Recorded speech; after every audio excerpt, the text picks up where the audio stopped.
there to find something that you enjoy doing instead of a job. And at the start of the show, I normally give out a formula, which I know will guarantee you to find the type of job that you want right now. Find out the formula to an enjoyable job with Gene Hodges' Employment Opportunity Hour every Thursday night from 7 until 8 here on the Tan Talk Radio Network. Show me the money.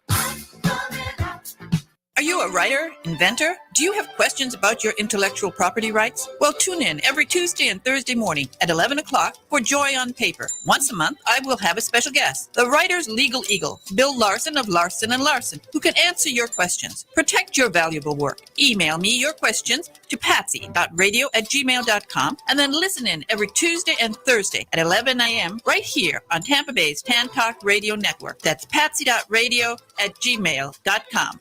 I don't think it's a truck at all. I think we just found a transformer. This is Optimus Primer Button, leader of the auto part junkies.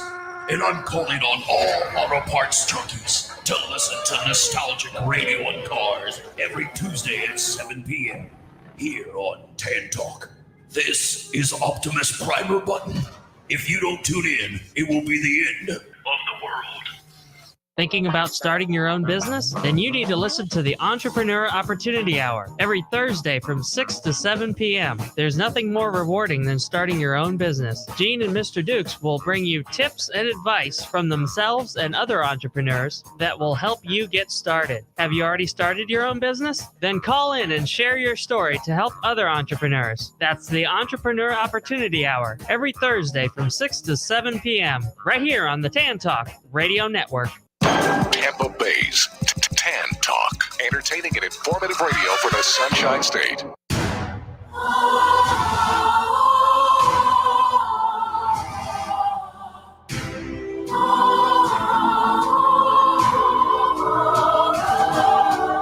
Can you hear the voices of the people marching everywhere? And now you should know that we are not going anywhere. Can you feel us now? We ain't backing down.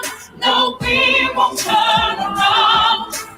Now you see the fringe minority. Can you hear the sound rising through the crowd? Yes, sing it loud and proud. Now you see the fringe minority. Whoa.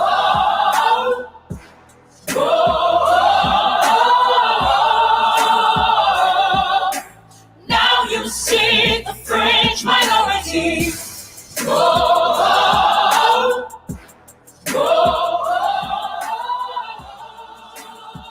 All right. Hello, everyone. This is Jara and Miriam and Steve coming to you live from our new human rights show called Voices for Change. Hello, Miriam and Steve. Yes, that's right. Jara, what an amazing song. Oh, that's right. That's my song. That's called Fringe Minority, which you can find at amap.to/Jara.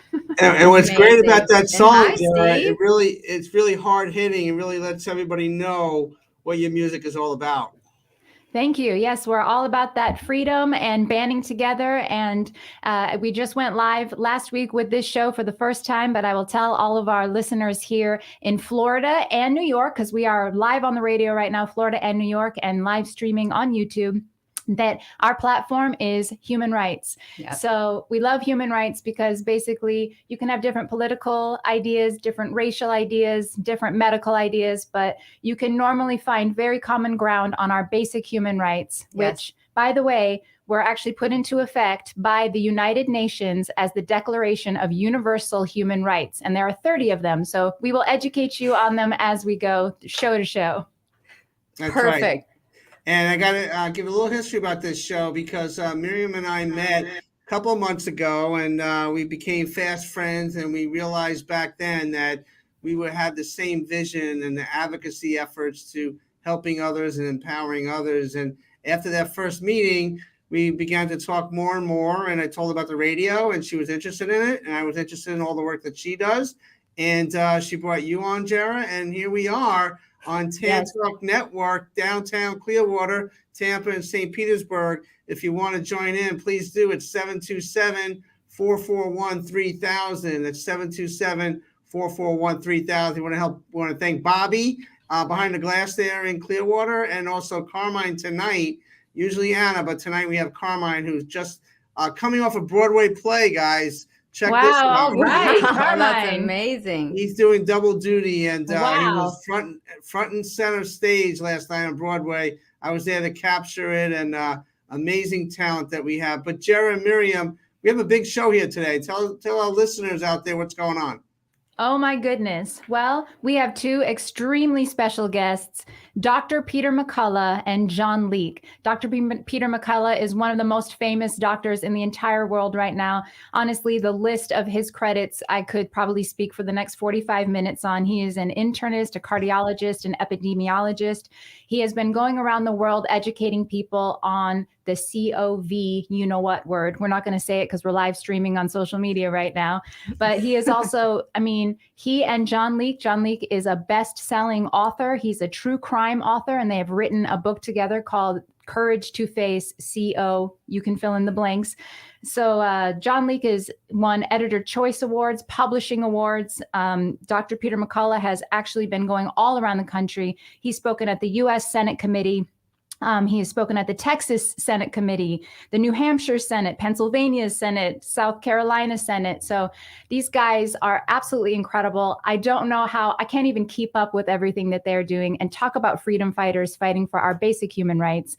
So we will be talking about their book today. And also, they are so extremely educated on all things regarding human rights, not only in the medical field, but freedom of speech. Also, we can get into a little bit of reform on mental health care. So if we could bring in our fantastic guests, Dr. Peter McCullough and John Leake.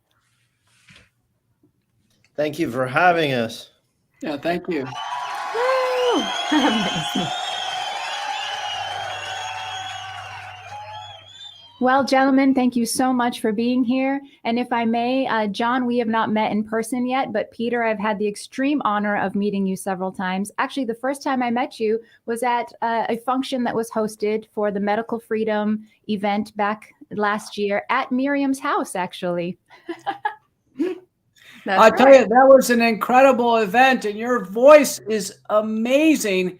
You don't know it, but you've been featured in a practice session on the McCullough Report as one of the most dynamic voices in the entire country. So it's a pleasure to join your show with best-selling author John Leake. You know, we kept a secret for over a year. We were working on a book, and it's just come out. And it's incredible. And you guys, like I said, I need to get the vitamin regimen that you guys are on, because the amount of travel and promotion you guys have been doing and showing up at, I've seen you almost on every single show, from Tucker Carlson, InfoWars, Alex Jones, Fox News, Newsmax. And on top of that, I know, John Leake, I'd love to get into some of the stuff that you're doing as well. But Dr. Peter McCullough, I think that just a few days ago, weren't you talking at the Senate in Texas? I tell you, the nation in Texas is going to get a heavy dose of the McCullough Protocol, or the approach to handling the pandemic virus. I testified under oath after waiting 8 hours for my turn, after bureaucratic report. None of them could actually tell the senators who actually wanted to know what they were doing to promote early therapies and reduce the suffering, hospitalization, and death. None of the bureaucrats actually had a handle on the data.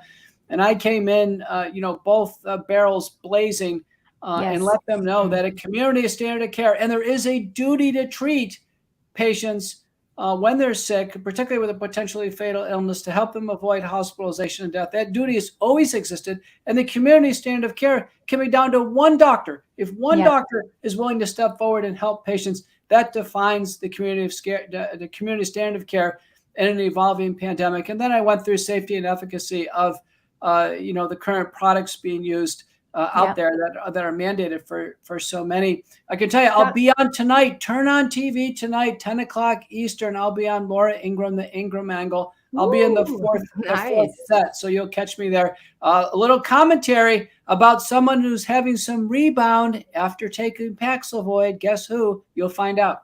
Okay, well, can't wait. And actually, you know what, Dr. McCullough, I edited together a clip from your Senate meeting. And if we actually could play that real quick, it's Dr. Peter McCullough's video at the Senate.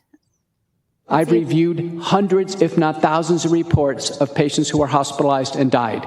Hundreds, if not thousands, of reports.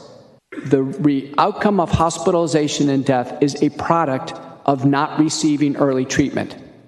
What's relevant is, was the patient treated before the hospital? And every single case, in every single patient outcome that I can see, the reason why they're in the hospital is they received either zero outpatient treatment or they received inadequate treatment that was received too late. So a committee like this, lesson learned, is always going to be about treating the next infectious disease early. There is a principle of medical ethics called shared decision-making. When you're a patient in the hospital, you actually have a right to discuss what you want to have happen with your body.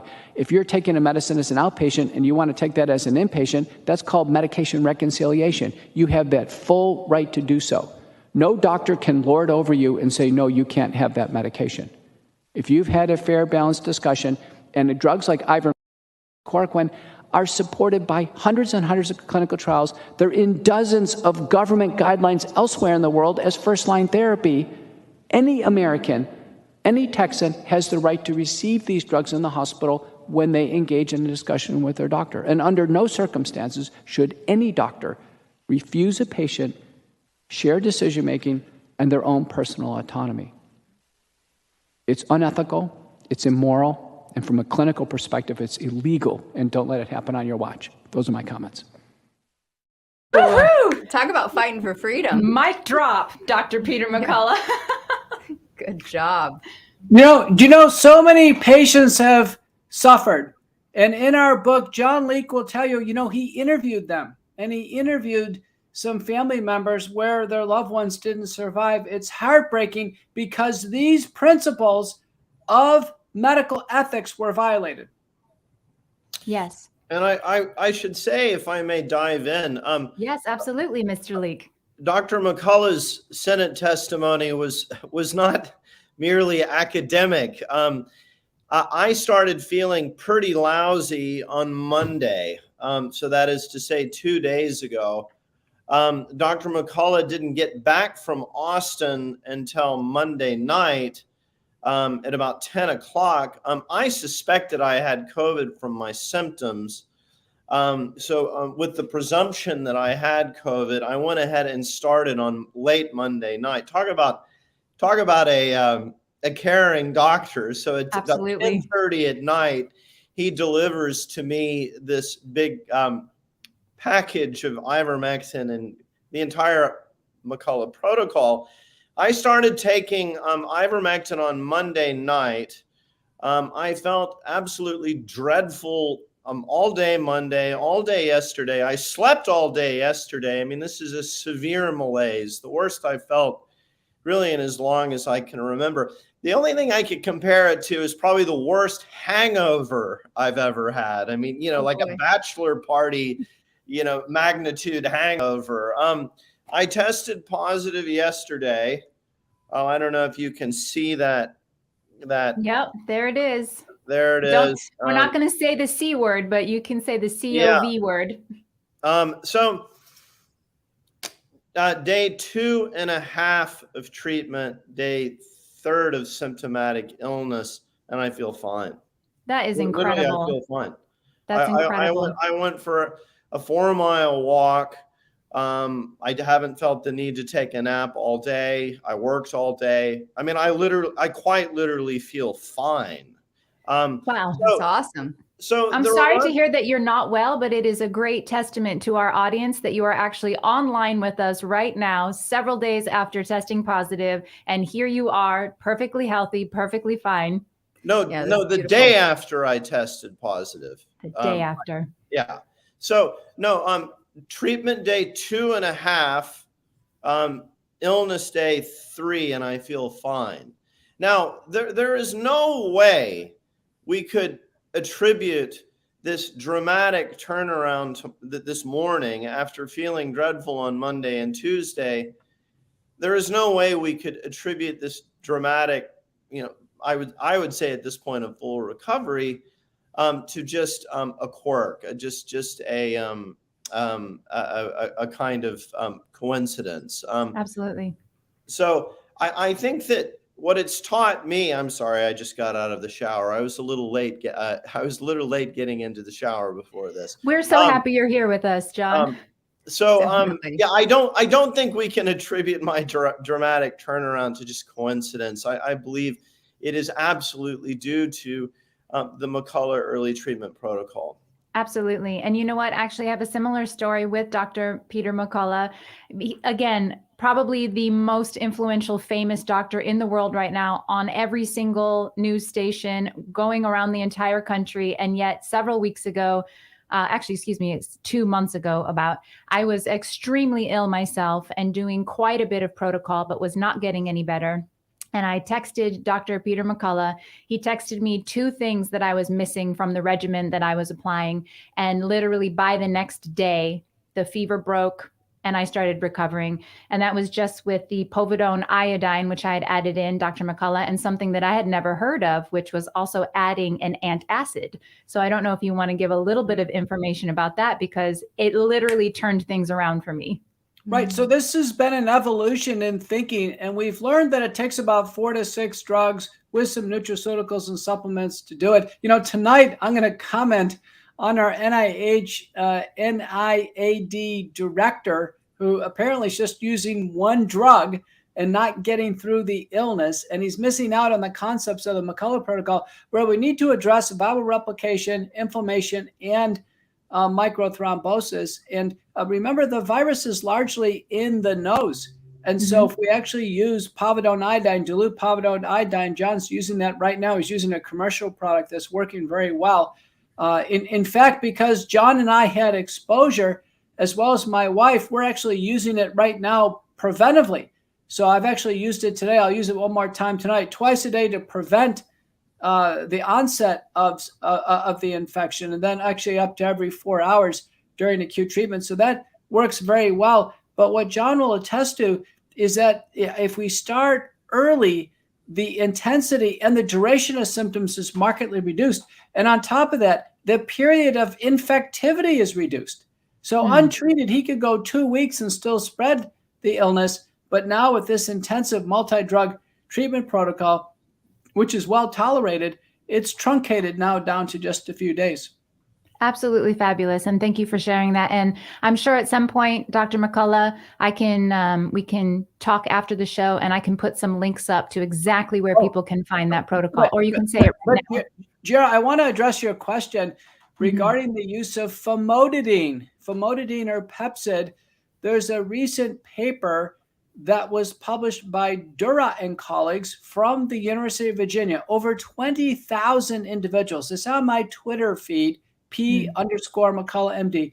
Those acutely sick with the pandemic illness, those who took aspirin 325 milligrams a day, plus famotidine, which is 4 times the usual dose, which is 80 milligrams a day, they had about a 45% reduction in the need for oxygen supplementation or getting worse over time. These are simple outpatient products. So so much of what we learned is people can control their own destiny. They need to have a kit at home, including a virucidal nasal wash, vitamin D, vitamin C, zinc, quercetin, and famotidine and aspirin as a good base.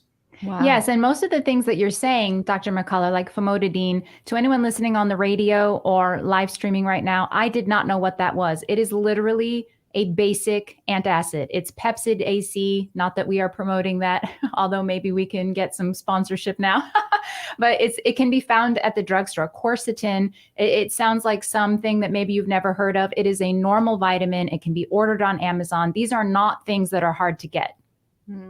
So also, Mr. Leek, you are an absolutely best-selling, incredible author. I love that you guys teamed up, because Dr. McCullough, as you were telling me on the phone the other day, there's so much information, and both of you are so brilliant at what you do.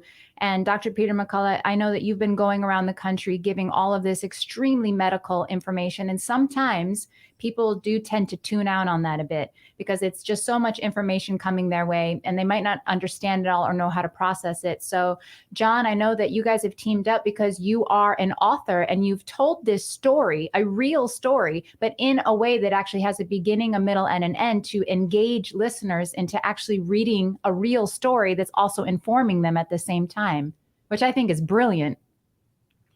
Yes, I quickly perceived this story to fall squarely within the genre. Well, two basic categories: narrative nonfiction.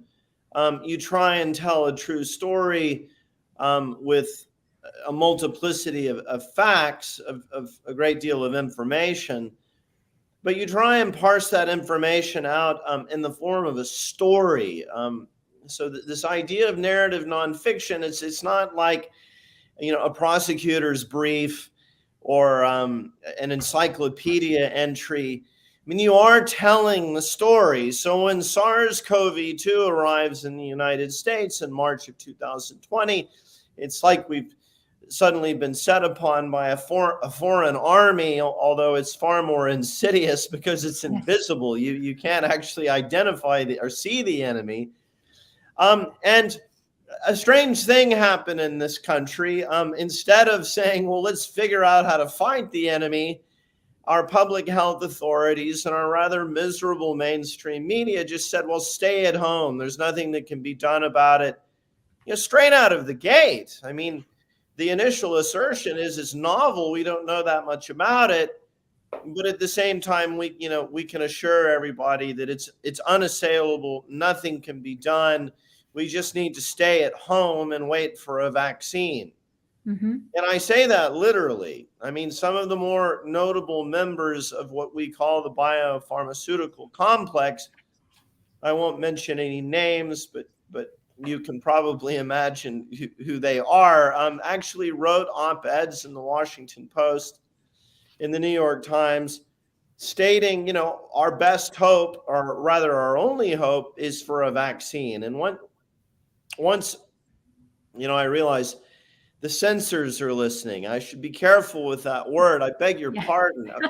One forgets that the killer bots are listening. We'll mention that in a second with our freedom of speech, but please continue. Yeah. So, Dr. McCullough and I, that word which dare not speaketh its name, it actually comes from the Latin word cow. Edward Jenner, the British doctor in the late 18th century, he figured out that milkmaids who oftentimes got cowpox, he noticed that these milkmaids didn't get smallpox.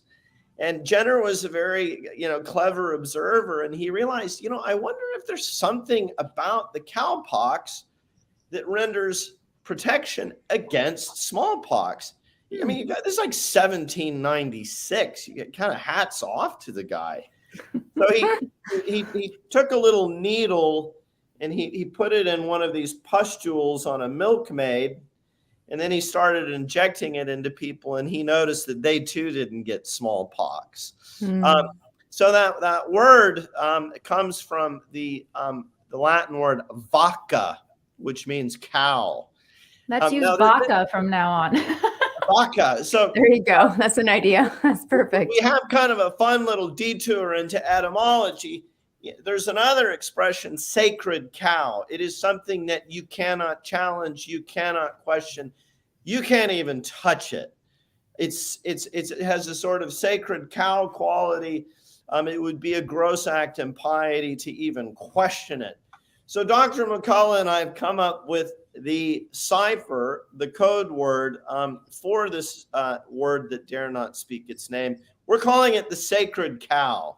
Love it. Mm-hmm. Well, I don't love it, but I understand it. Sure. There you go. And by the way, John, we're hoping to evade the censors in this land in which our First Amendment to the Bill of Rights is the First Amendment. Clearly we live in strange times, but back to our story, those who said, there is nothing that can be done about this, just wait at home for the sacred cow. This was accompanied by suppressing early therapy. And I'm here to tell you today that early treatment works. Yes, and if I may, sir, because again, we are a human rights platform, and this is why we're bringing on so many different guests from different fields, because everything that you're saying actually can be, deduced down to basic human rights, which a lot of people are not aware of. And again, the UN adopted the Universal Declaration of Human Rights in December 1948. There are 30 of them, 2 of which you just mentioned. I just want to read this real quick. Article 19, with regards to mass censorship going on across media, across the internet, across all social media platforms. Article 19 of the Human Rights is everyone has the right to freedom of opinion and expression. This right includes freedom to hold opinions without interference and to seek, receive, and impart information and ideas through any media and regardless of frontiers. That's definitely been violated. And this one that you just mentioned too, the fact that we all had to go home, we shut down our businesses, we were forced to stay in our houses, and in some countries only allowed to come out for mandatory things like going to a grocery store. In Article number 9 in the Human Rights is no one shall be subjected, I'll give that to you again. No one shall be subjected to arbitrary arrest, detention, or exile. And I do consider everybody being forced to be locked into their homes to be arbitrary detention. So it's very important that you guys start to get aware of your basic human rights. You can look up the human rights at, honestly, the unitednations.org, I believe, is where you can find them, or you can just Google them, right? Now, I would love to segue because my dear friend Miriam over here, we're on both sides of the camera on the live stream. We're actually in the same room. Hi, Miriam.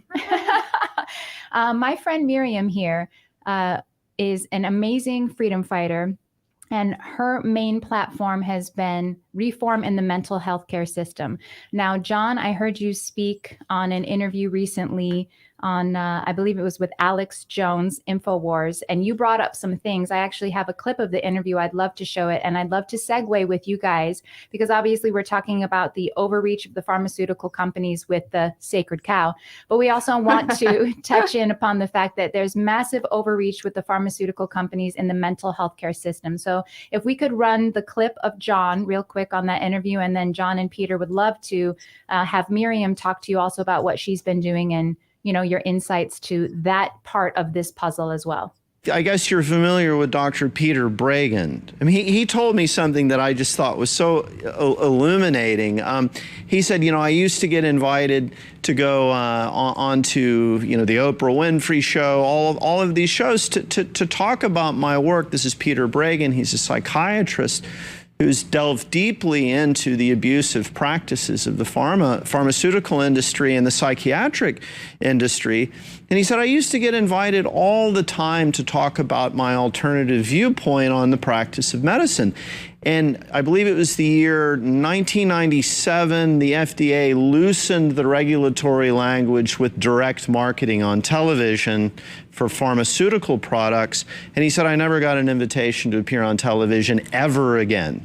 And then the other thing that I would like to go into is more of some of the historical precedents for how science, or what masquerades as science or proclaims itself to be scientist, has undertaken some of these major public health initiatives that we now look back at in horror. Like eugenics. Like eugenics or lobotomies. Electroshock. So things that, the head of Harvard Neurology in 1970 was publicly advocating, we now look back at with horror. Incredible. So there you go. I mean, that directly ties into also what we're doing. So John Leake and Peter would love to have your input from your professional standpoint. And Miriam, if you'd like to jump in. Let me just say that it's completely impressive. It's awesome. You guys are such freedom fighters, standing up there and doing what's right and being a beacon of hope for people all around, right? I mean, people are just listening everywhere to your words, and it's such truth. Yeah, and across so many things, because honestly, gentlemen, when I was getting ready to do this interview with you, I thought we would only be talking about the sacred cow. I did a whole bunch of research, and when I realized how informed you are on all forms of like I said, freedom of speech, the psychiatric industry, the pharmaceutical company, the the actual drugging for mental conditions, historically, how everything has evolved, the narrative on the media, the control of information. I was like, oh my goodness. I know, these so guys. impressive. Yeah. I almost Serious. didn't want to come on with you, but I did my research. I know. Well, Miriam and Giera, I never thought in my life that as a practicing doctor, I'd be on the steps of the Lincoln Memorial. And that happened January 23rd of this year, advocating for fundamental human rights, advocating for the principle of autonomy, the circle of medical freedom. I told people, listen, no one can have a pill shoved down their throat or a needle put in their arm against their will. And in fact, it's happening. And once that circle of medical freedom is broken, it just cascades to fracturing a circle of social freedoms and then ultimately economic freedoms. It's happening, whatever's triggering this, it's happening all over the world. It's simultaneous. It started with the onset of the pandemic illness. Actually, the suppression of treatment was part, in my view, my breakout interview was with Tucker Carlson on the Long program. I told Tucker, I said, I think these are linked. I think the suppression of early treatment is basically preparing the world to accept these products every 6 months in the arm against their will. I think the two are coordinated and planned.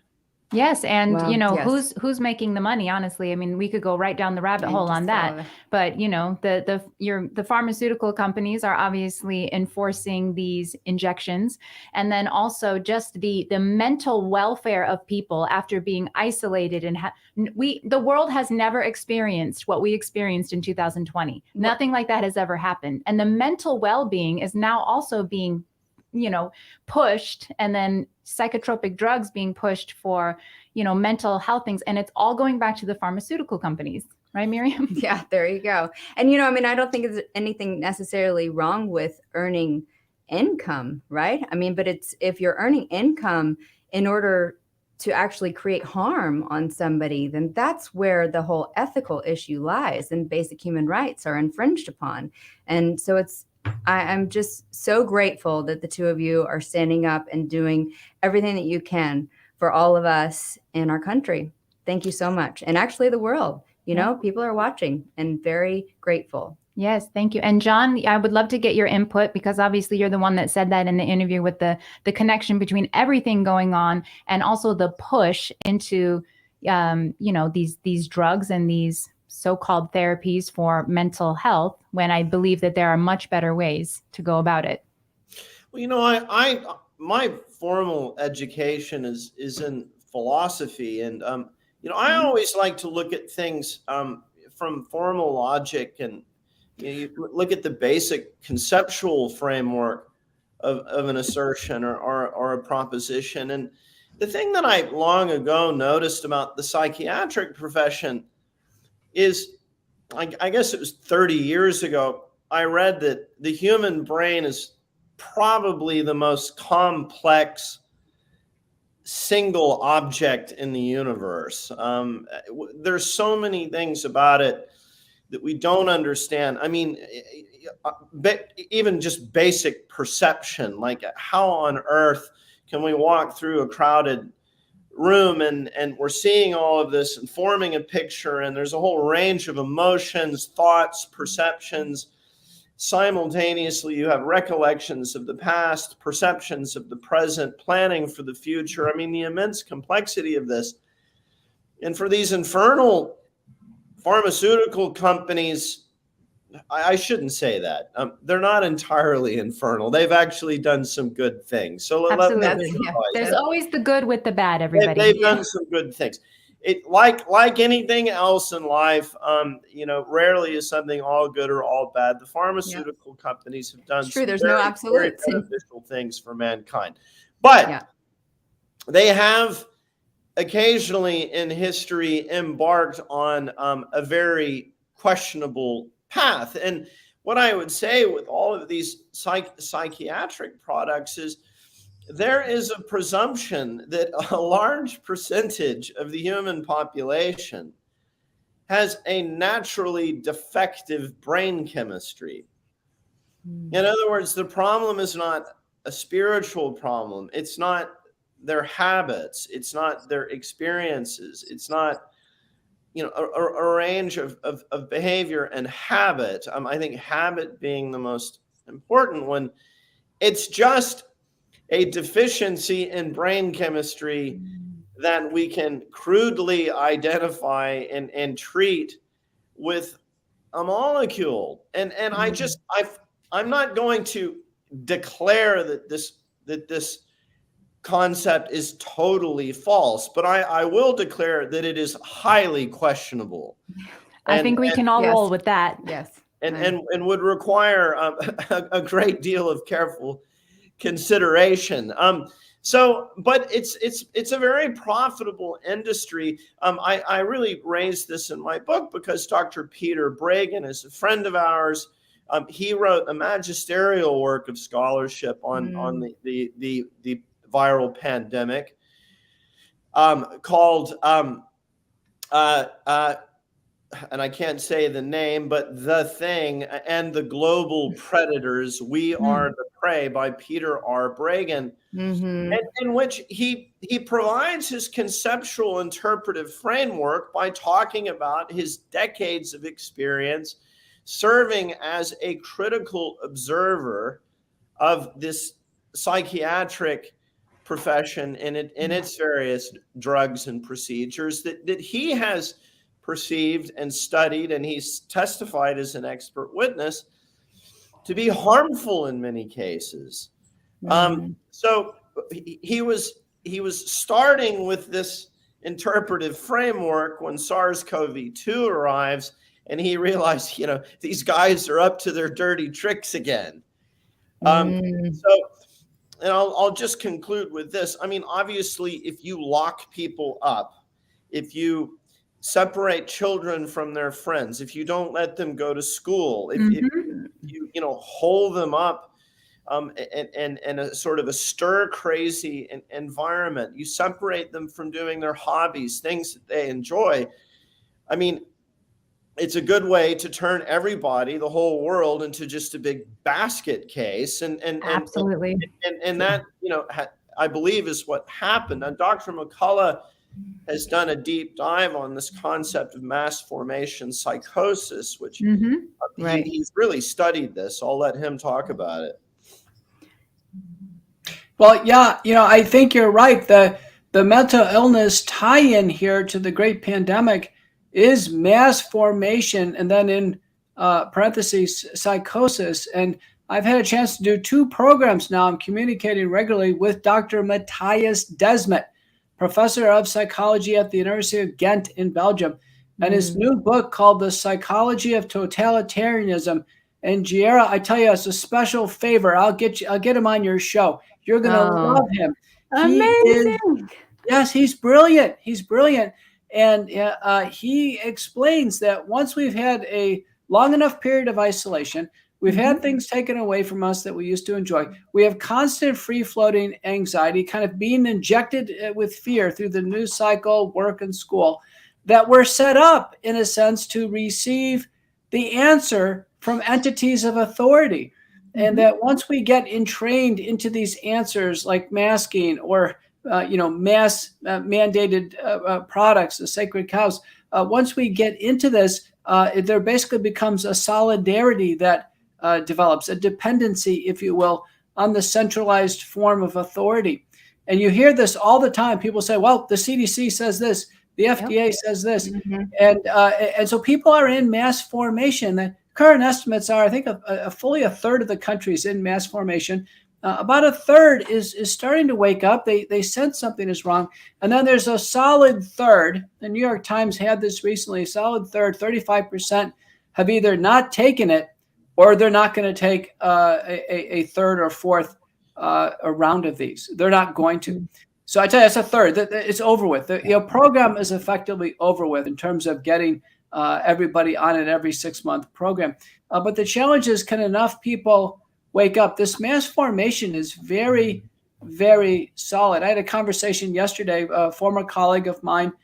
He's taken 4 of them. Of course, he got the illness, and I hadn't talked to him a long time. But I just, over a half an hour conversation, I expressed my concerns regarding safety, that we don't know the outcomes. And he goes, well, don't you think it ended up with a milder form of an illness? I said, I can't see any evidence in randomized trials that's the case. And we would agree, we don't know what's going to happen long term because there hasn't been a long term. And he kept saying, well, you have an interesting perspective, like, is that this is interesting. Well, I read into that he had a slight degree of nausea fall over his body as he started to think, what did he do? Wow. That take these into his body. They are genetic. They code for a potentially lethal protein that was manipulated in a lab, a biosecurity lab in Wuhan, China. I'm telling you, this is not a good thought to have these in one's body. We know they don't get out of the body rapidly. We know paper from Hulkin and colleagues, Stanford, published in Cell. It's the genetic code is actually found in the lymph nodes at least 2 months after you take one of these. Doesn't get out of the body. That's as far as they looked. We know the spike protein, which can be deadly, causes blood clots, heart damage, neurologic damage. That's in the body for over a year. No one would want this in your body for a year. I can't think of a worse thing that I'd want in my body. So I have to tell you, I think he was in the third who was in the formation. I think he may have moved to the middle. And then many of us listening would have you, we're not in formation. We just knew from the very beginning. John says, that's a great song. Yeah, there you go. Yeah, we knew from that's Jared. That's going to be a song for you. That's a great song, right? Peter. It's perfect. We're not in formation. Yeah. Right, but let me tell you, Jared. Let me tell you who else is in our circles, and I have to bring up her name, Kim Witzak. You have to have her on. Kim is the most experienced as a public citizen testifying on product safety at the FDA. And you know how this happened? Wow. This happened a long time ago. When one of the new drugs to treat depression was released, actually her husband, Woody, was prescribed one of these. He was having trouble sleeping, and for some reason he was prescribed one of these, and 6 weeks later he committed suicide. And she was absolutely horrified, as you can imagine. She started investigating, and in fact, they didn't have suicide in the package label of these drugs that are just widely prescribed, actually indiscriminately prescribed for depression, anxiety, insomnia, other indications. And so Kim made it her mission. She never remarried, and she made it her mission to try to protect others on product safety at the FDA. I'll get you. I'll get you the referral. We'll get her on your show. Kim, We would love that. Yes, that's amazing. It's like a perfect segue for our personal story that's up next. Yeah, we actually have someone here, gentlemen, that's sitting in the studio with us. We'd love for you to stay on for about 10 more minutes if you can. We have, 1 second, we have just a little bit of feedback. Little momento. All right. 1 sec.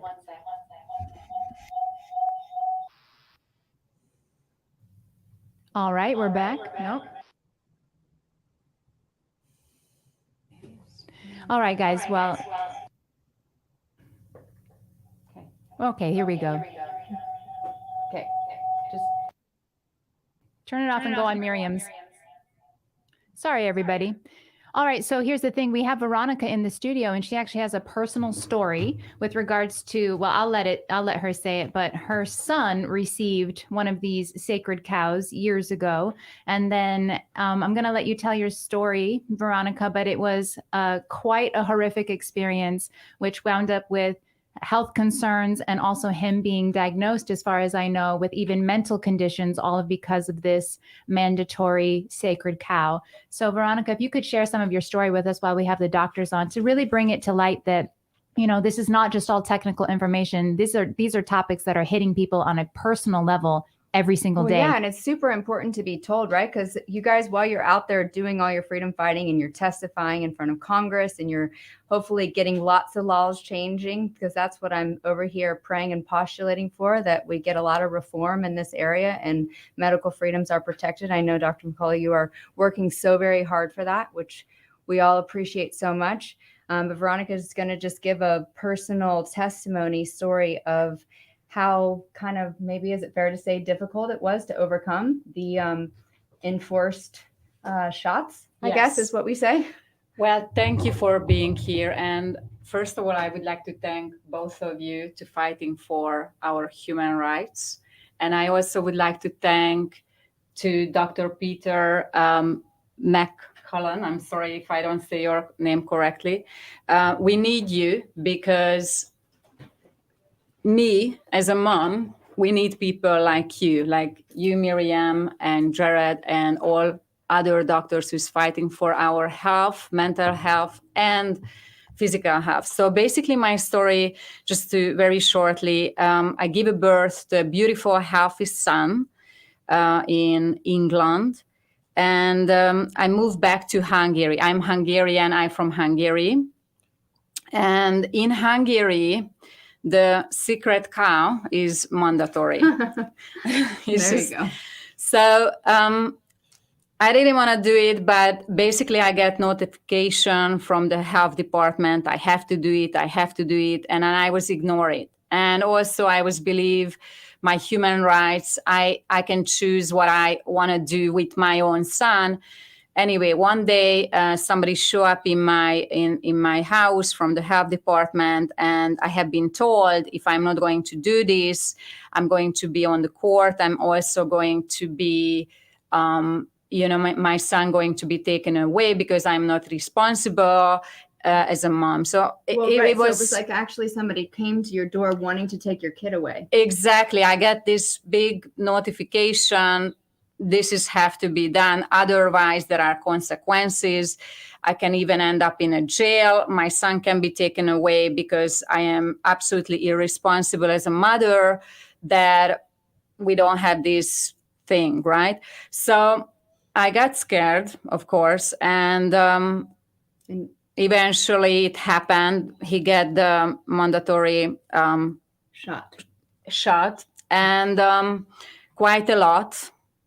And very shortly, and then my son was that time 2.5 years old, perfectly healthy. He was a happy chappy. People they used to call him Happy Chappy because it was just like a super healthy boy. And so anyway, after this incident, 4 or 5 months later, I saw huge difference, like huge. He was losing his speech. He was going circles. He was hitting his own head. He was going nuts. He was mentally and physically was fading away. So it was devastating. Yeah. And I went to doctors. I went all over. I was desperate. And I went even to a children's psychiatry institution. A psychiatric institution? That's right. Mm-hmm. And where I have, a diagnosis that my son probably has an autism. And then I have been asked to leave my son for 1 or 2 weeks in the institution to see further analysis and evaluation. And then he's probably going to have a medical treatment, but they're not sure if it's going to work, whether they're going to test him. So it was a lot of thing. And then I was researching, and then I thought, no, I don't want to do this. I don't see any good result here. So I basically, I left. I didn't left my son there. No, I said, no, it must be a better way to do it. It was just too risky. Yeah. It was just too many side effects, and they couldn't show me a good result. What I saw, it was the kid.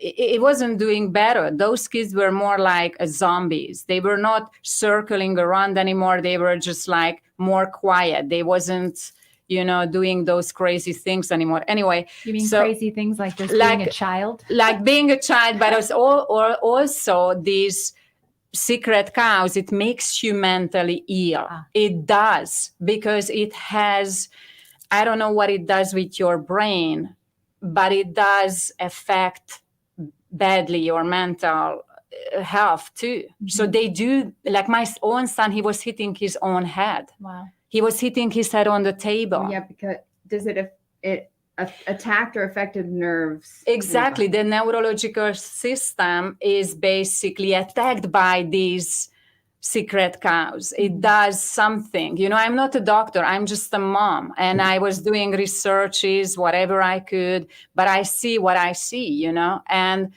actually, by the way, one of the doctor, when I went, because I went to a lot of doctors, he told me, who are you?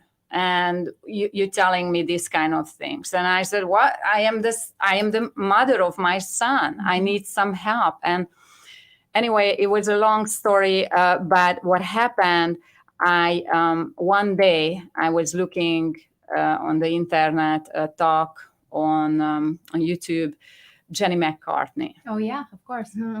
By the way, I don't know if she's going to hear this ever, but I would like to thank her because that's how I started. Wow. My alternative therapy because of Jenny McCartney. Wow, it's amazing. Yeah, see, think about that, Dr. McCullough. You never and know John. the impact that you're having just by speaking up. But please, we want to hear the rest of your story. We only have a few minutes left, Okay, but we'd love to hear it. Yeah, so basically what happened because of that, I was looking for an alternative medical doctor and I found one here in Tampa. So from Hungary, I flew to Tampa with my little boy. He was 4 years old by that time and he couldn't say a word. Yep. So it was very tough. And so I flew him here and then the doctor saw him. He was giving me kind of like a program, you know, what to do. We went back to Hungary and pretty much every half a year I came back. Yeah, so basically you saved his life. We saved his life. And then I don't know if I have a few more minutes, but I just want to tell you that eventually I moved here and then he got like a lot of therapy. There is like a lot. Maybe one time I can talk to you about, but this is all alternative therapy, which Alternative is therapy, like for his physical and his mental health. No psychiatric drugs. No psychotropic Never drugs. ever use that, and then I never will. And right now my son is 13 years old. Last month on the school graduation, he was on the stage because he was number 1 in his class in math. Yeah. Good job, Mama. Yeah. Can you show that picture one more time? Yeah, we're gonna on our live. That's my stream. son. Yeah, You did it. I'm so happy to hear your story. It wasn't easy, and then I just would like to tell all the moms, never give up on them. Never give up on your never give up on their son. Yeah. Never or their child. And also, Thank you so know, much for telling your story. It was beautiful. That made me very emotional over here, trying not to cry. And it does bring it home. And I'm sure John Leake and Dr. McCullough, I'm sure you hear this kind of stuff all the time, but it's important. And Veronica, you are an inspiration. Thank you. I'm trying not to get emotional because I can only imagine that there might be other mothers out there listening right now that you should know that you have the right to choose what to do with your child. Yes. And your own personal, physical, and mental health. Yes, exactly. So we're going to have to wrap this up in a minute. Thank you so much, Veronica. John Leake and Dr. Peter McCullough, we are honored that you came on our show. We will have you again if you'd like to come, and we will accept all of your fabulous guests that you'd like to send our way. Completely honored. But before we go, we have just about one more minute. If you guys could very clearly state, because obviously we're live on the air, on the radio, and we're also live streaming the video on YouTube at The Chapters Wrap. So you guys can always tune in and the video will be up there. If you guys could just clearly state, if it's I don't know how you would not say the word, but maybe you can spell it. Please clearly state any web links where people can find your information and find this incredible book that you've written. Oh, we can't hear you. Oh, wait, we can't hear you. You can you can go to my link tree. It's Peter McCullough, Peter McCullough, MCCULLOUGH, Peter McCullough, MD.com. And then that will take you to a whole array of social media. But then click on the button that says book, and that will take you to the webpage of the book. You can read about it. You can order it on Amazon. You know, Courage to Face It, Preventing Hospitalizations and Deaths While Battling the Biopharmaceutical Complex. That's right. Courage to Face, COVID, fill in the blank. Courage to Face, COVID, fill in the blank. All right. Thank you, gentlemen. Thank you, Miriam. Thank you, Veronica. Thank you, Chera. Thank you, Steve. Thank you, Bobby in the booth. Thank you, everybody. Thank you guys you, were everybody. incredible. Bye-bye. Thanks, everybody. I was raised to raise my voice until I didn't have a choice. Speak out now, don't hold your tongue. Speak out now for our freedom. I was raised to raise my voice until I didn't have a choice. Speak out now, don't hold your tongue. Speak out now for our freedom. I wasn't raised to lose troops.